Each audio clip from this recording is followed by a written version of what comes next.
តើការបាញ់ចម្រុះស្លឹកចាស់ចន្ទីចោលជួយអីបានខ្លះដល់ចន្ទីរបស់យើង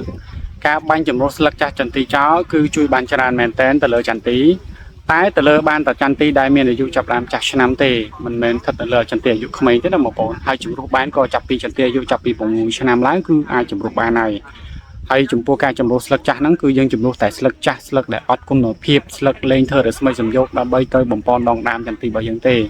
ស្លឹកហ្នឹងគឺទុកវាក៏អត់ចំណេញដែរបងប្អូនទុកគឺវាមានតែដណ្ដើមសារធាតុចិញ្ចឹមពីដើមចន្ទីរបស់យើងដែលវាខំបឺតពីដីមកបងប្អូនដើម្បីទៅផលិតទ្រូងថ្មីឲ្យយើងហ្នឹងគឺបើយើងទុកគឺអត់បានទ្រូងថ្មីទេទោះបីបានក៏ទ្រូងថ្មីចេញមកអត់ស្រុកគ្នាល្អអត់បានច្រើនដែរអញ្ចឹង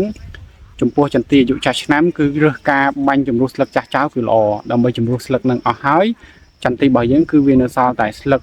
ខ្ចីឬក៏ទ្រូងខ្ចីទេព្រោះការចម្រុះស្លឹកគឺអត់ប៉ះពាល់ទៅដល់ទ្រូងខ្ចីឬក៏ទ្រូងថ្មីទេចម្រុះតែស្លឹកអត់គុណភាពស្លឹកចាស់នឹងទេ